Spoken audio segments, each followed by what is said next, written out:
Vamos a hacer un análisis del diálogo Fedro de Platón. Es un diálogo que corresponde a la etapa de madurez. Los diálogos de Platón se clasifican frecuentemente en tres etapas. Los diálogos de juventud en general recrean escenas del joven Platón perteneciente a esa comunidad de discípulos que seguía al maestro Sócrates. En los diálogos de madurez está mucho más presente el pensamiento propiamente platónico, y el diálogo Fedro se ocupa de dos temas fundamentales. Un tema es dar una nueva caracterización de Eros, del amor, y el otro tema que está ligado a la resolución, al modo en que se ha resuelto el primer tema, que es poder caracterizar la esencia de Eros. Este segundo tema es la caracterización de lo que es un bello discurso, cuando un discurso es bello. Entonces, vayamos primero a la caracterización de Eros. La escena se da en el encuentro de Fedro con Sócrates, a la vera de un río, dentro de un escenario que es un santuario, en donde Bóreas, el dios de los vientos, despeñó a una ninfa. Es decir, el escenario es un escenario en donde aparece la presencia de lo sagrado, de lo divino, de eso que está más allá de lo puramente humano. Es el lugar en donde propiamente se puede dar una cierta inspiración de algún dios a favor de quien, por ejemplo, en este caso, tiene que dirimir en qué consiste el amor. Tanto Fedro como Sócrates se hallan en esta situación. Y el diálogo comienza cuando Fedro le comparte a Sócrates que venía de ver a Lisias, y Lisias es alguien experto en discursos que había hecho una caracterización del amor. Bueno, Sócrates anuncia algo que tiene relación con el segundo tema que se desarrolla en el final del diálogo, que es un bello discurso. Sócrates dice que a él en realidad le entusiasman dos cosas. Le entusiasma oír un discurso, mucho más que leerlo, y además le entusiasma cruzarse en las ciudades con gente culta, más que contemplar la naturaleza y obtener saberes de lo que la naturaleza nos puede enseñar.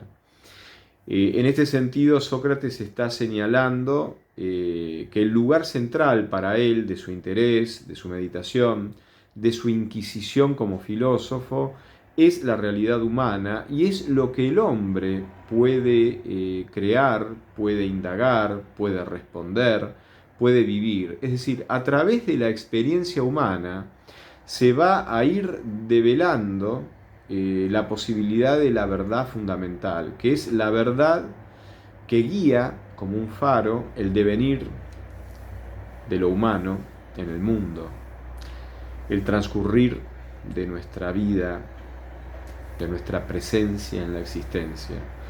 Entonces, ahí hay una especie de acento antropocéntrico, porque la realidad fundamental para Sócrates es el hombre, no es la physis, la naturaleza de los milesios, de los pensadores jónicos. Y además, el hecho de que Sócrates subraye que a él le interesan oír los discursos, mucho más le interesa oír los discursos que leer un discurso, es porque oír un discurso significa estar en presencia de alguien cuya palabra está viva.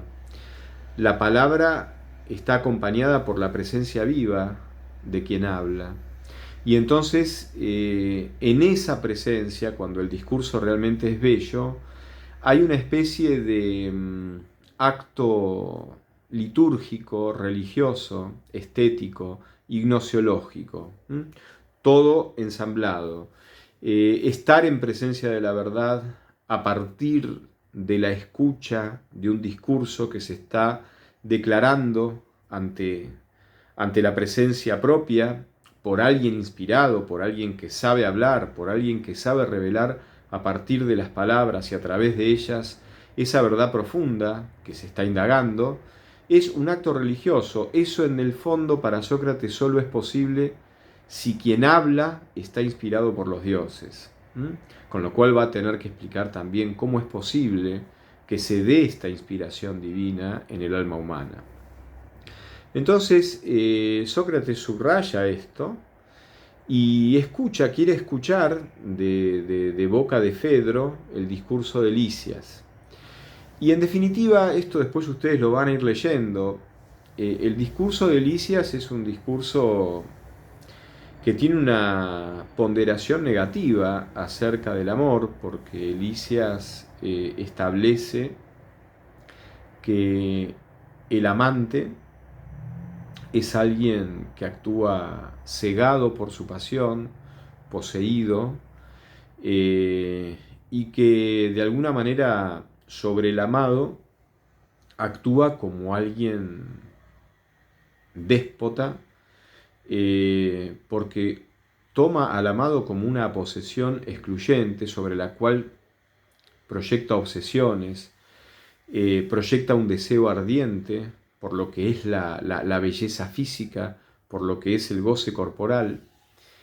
Y el amado prácticamente tiene que ir sobrellevando como puede esta arremetida constante del amante que está guiado solamente a ciegas por su pasión, y que de alguna manera cuando esta pasión cede, cuando el deseo se va satisfaciendo, el amante rápidamente olvida al amado.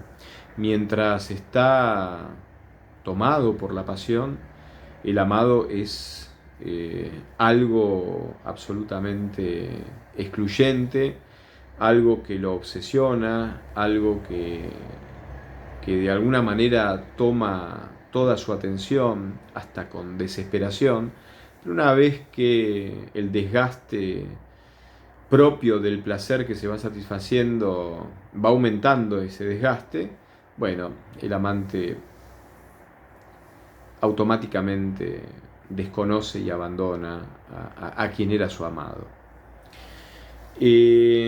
Cuando Fedro le pide a Sócrates que Sócrates pronuncie su propio discurso, después de haber escuchado el discurso de Lisias, Sócrates le dice a Fedro que él puede elaborar un discurso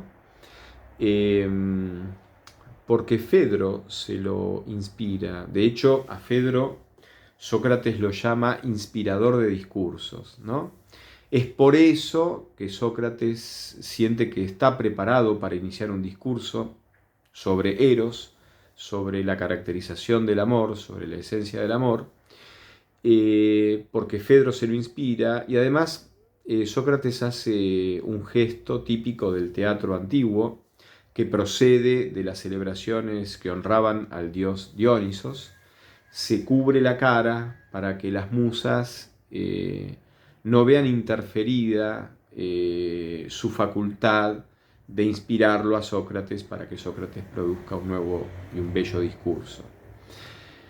Una de las cosas que Lisias se planteaba era a quién tenía que devolver favores el amado, si a su amante, que casi está caracterizado como un acosador, o al que no ama, que de alguna manera el que no ama va a ser caracterizado por el mismo Sócrates como alguien que no está cegado por la pasión, sino que está orientado por una opinión sensata que procede de la experiencia. Entonces el que no ama no es que no gusta de lo bello, pero la opinión sensata lo vuelca siempre hacia lo mejor, y lo mejor en toda la teoría platónica, en toda la cosmovisión ontológica de Platón, siempre lo mejor está asociado a lo inteligible, a lo que está lejos de lo propiamente material, que está involucrado con el tiempo, con el desgaste, con la corrupción,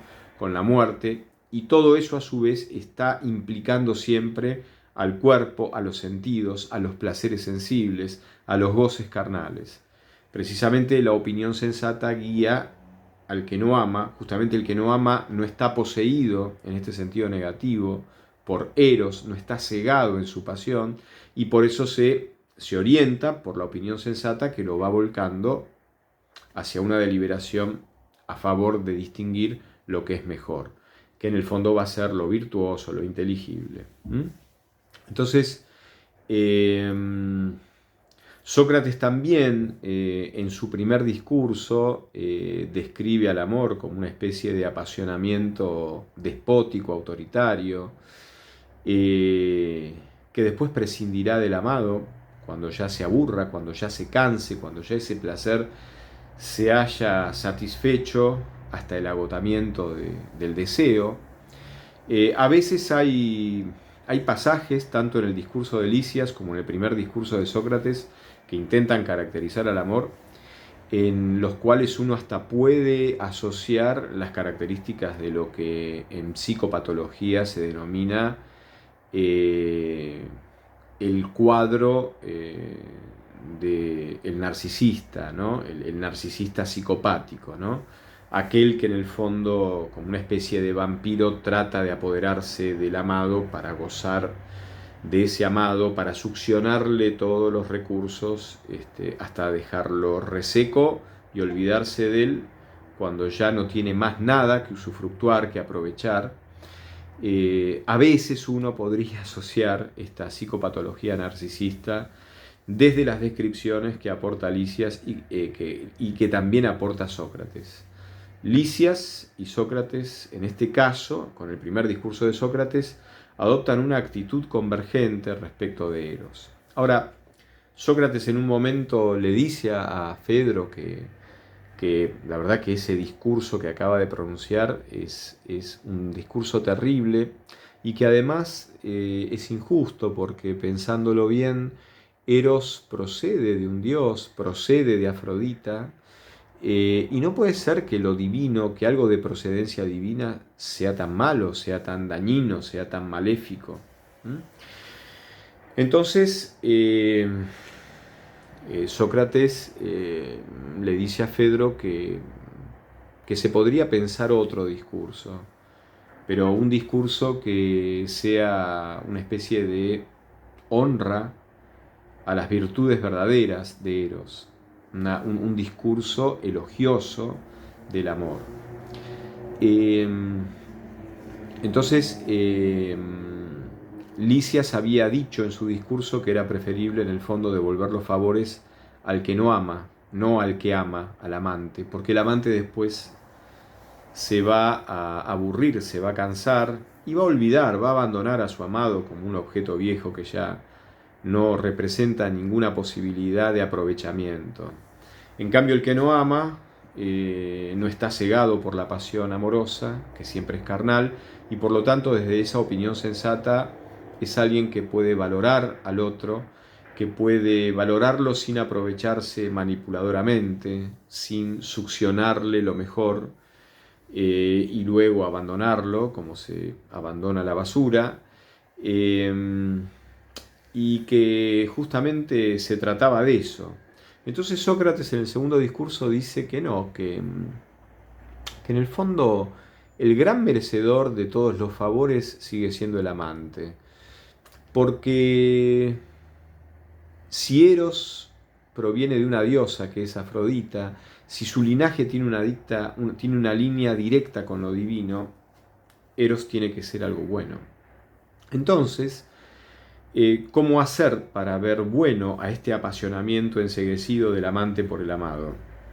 Bueno, entonces Sócrates aduce que esto es un estado demencial, es una especie de manía que tiene que ver con un influjo directo de un dios, con un influjo directo de lo divino sobre el alma. Sócrates se plantea por qué el alma puede recibir un influjo divino. Bueno, la explicación que Platón da a través de Sócrates es una explicación naturalista. El alma puede recibir un influjo divino porque ella es semejante a lo divino debido a que participa de lo divino. Acá las cosas pueden participar por semejanza de naturaleza. Estamos en una cosmovisión naturalista, es decir, desde el punto de vista teológico cristiano, uno participa de lo divino por un acto libre y amoroso de Dios, no porque uno sea divino como Dios. Uno no participa de la divinidad de Dios en cuanto a que participa de la naturaleza divina, siendo la propia naturaleza humana también divina, por ser semejante a la naturaleza del Dios o de los dioses.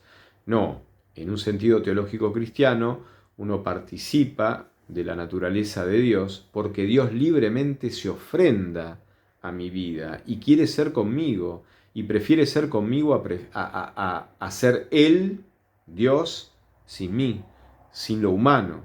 Pero esto es por gracia, por un gesto gratuito, amoroso, libre, ofrendado totalmente y hasta las últimas consecuencias, que se visualiza tal como es en su esencia más pura en el Viernes Santo. Cristo se entrega hasta las últimas consecuencias. Pero esto es una explicación desde la cual mi alma participa de Dios por un acto libre de Dios, no porque tengo naturaleza humana como Dios y por lo tanto hay una comunidad sustancial de naturaleza. No, recibo la naturaleza de Dios por gracia, por la libertad con que Dios amorosamente se me ofrenda, sin que por eso yo me convierta en Dios. Yo sigo siendo una persona humana. Pero ¿acaso pertenecer a Dios, porque Dios me elige y me ama libremente, es una pertenencia mucho más elevada que pertenecer simplemente porque hay una semejanza de naturalezas? El bien elegido, el bien deliberado y elegido, que podría no elegirse, siempre es un bien mayor que el bien propiamente natural, que no puede dejar de ser tal por la implicación de la esencia de la propia naturaleza. En cambio, el bien que es elegido tiene la elevación de la libertad que decide a favor del bien y al testimoniar al bien lo eleva a la condición de bien elegido y le da la libertad que elige al bien, le da a ese bien un nuevo rostro, una nueva existencia, la existencia en el corazón que libremente lo elige y lo testimonia como bien. Esto es una existencia superior, esto es una recreación del bien mismo, es algo que el bien recibe como ofrenda y que de alguna manera lo perfecciona al bien mismo, el acto de aquel que ama y lo elige libremente y se ofrenda en ese bien para testimoniarlo. Esto es algo superior a la semejanza por simple naturaleza. Pero esto ya es una novedad que viene desde fuera de lo que es la cosmovisión griega clásica. Entonces, como Sócrates dice que Eros en el fondo tiene un linaje directo con lo divino a través de Afrodita, el amante en el fondo está bajo el influjo de lo divino. El alma tiene el influjo de lo divino porque el alma es semejante a lo divino. Y Sócrates dice, para probar que el alma es semejante a lo divino, vamos a probar que el alma es inmortal como los dioses. ¿Y por qué es inmortal? Sócrates aduce como argumento que el alma es causa de sus propios movimientos. Como el alma es causa de sus propios movimientos, lo que se mueve por sí no es movido por otro.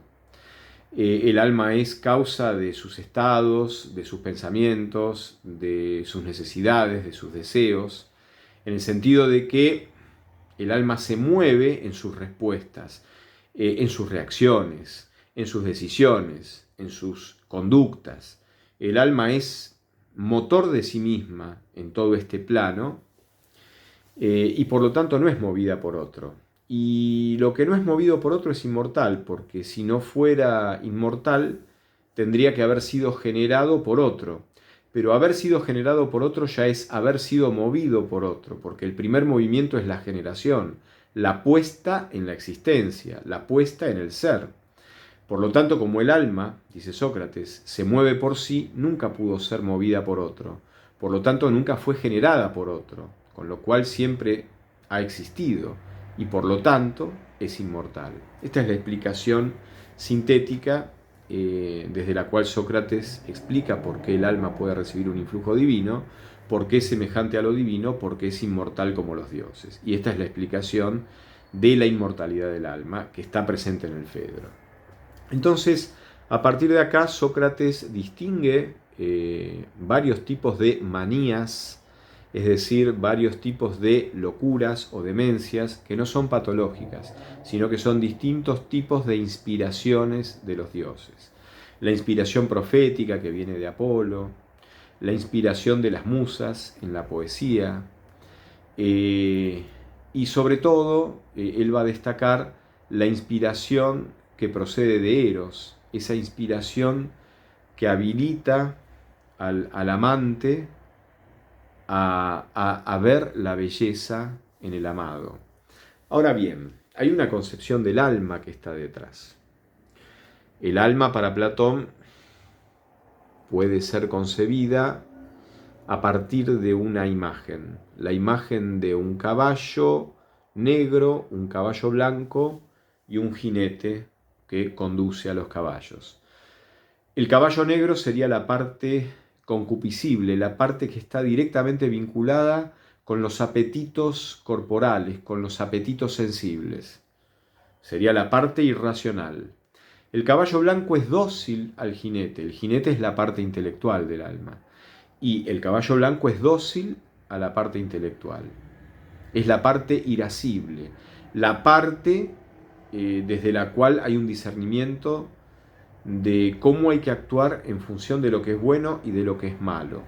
Y que la parte irascible sea dócil a la razón significa, de una manera figurada, poética, ingeniosa, que la voluntad, la parte irascible, el querer, que sea dócil a la inteligencia, al jinete, a la razón, significa que la voluntad siempre va a querer lo que la razón le propone como bueno.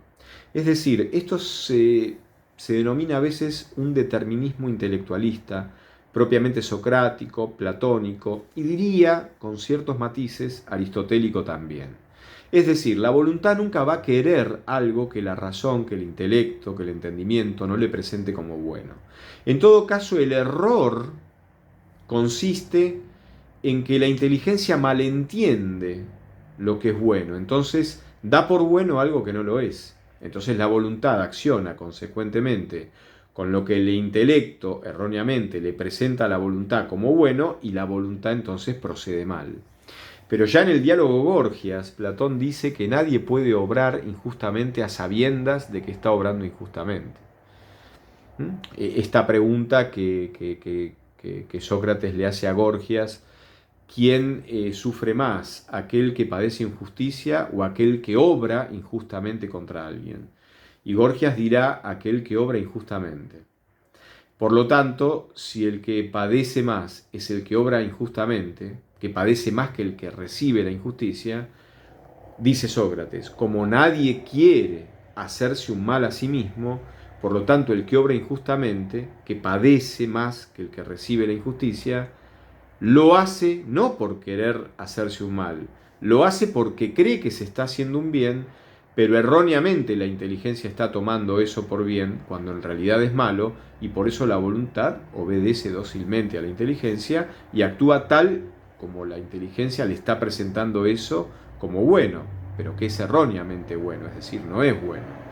Entonces, en la concepción clásica griega, no existe la posibilidad de pensar que la voluntad puede decirle que no al bien a sabiendas de que le está diciendo que no al bien verdadero. Esta posibilidad es profundamente una novedad que la introduce la dimensión bíblica. La verdadera libertad es la que le puede decir que no a Dios, que es el bien, a sabiendas de que le está diciendo que no. Y por ningún buen motivo, sino por simplemente rechazarlo, rechazar al bien. Esto implicará consecuencias en la libertad, autodestrucción, pero la libertad puede elegir su autodestrucción. Esta es la novedad teológica cristiana, esto es la caracterización del pecado.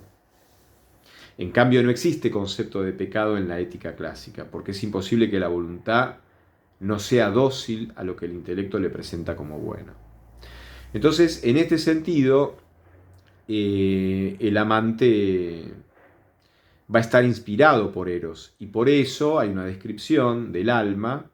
Ustedes piensen que Platón concibe a lo humano como un alma, no como un alma unida, integrada a un cuerpo. La situación encarnada para Platón, la situación encarnada del alma, el alma en un cuerpo, para Platón es el alma en una tumba. El cuerpo es la cárcel del alma, la tumba del alma. La existencia terrena para Platón, la existencia terrena, humana, para Platón es una existencia rebajada, disminuida, deteriorada. La verdadera humanidad es el alma pura, el alma que contempla el mundo inteligible.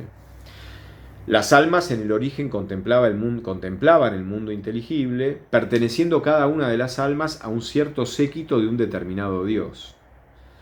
Las almas tenían alas. Ahora, la parte concupiscible es una especie de contrapeso, y cuando el alma se deja guiar por esa parte concupiscible, pierde sus alas y aterriza, se encarna. Aparece un estado de esclavitud, el alma esclavizada en las pasiones corporales. Es decir, que hay una valoración totalmente negativa del cuerpo en Platón. Por eso el amante experimenta exudación, humedad, transpiración, todos síntomas físicos cuando ve al amado. Ahora, ¿qué ve en el amado? Ve la belleza que esa alma del amante, en estado puro, contemplaba como idea, como modelo perfecto, la belleza en sí misma en el mundo inteligible. En la belleza del rostro, del cuerpo del amado, resplandece participada la belleza en sí misma que pertenece al mundo inteligible.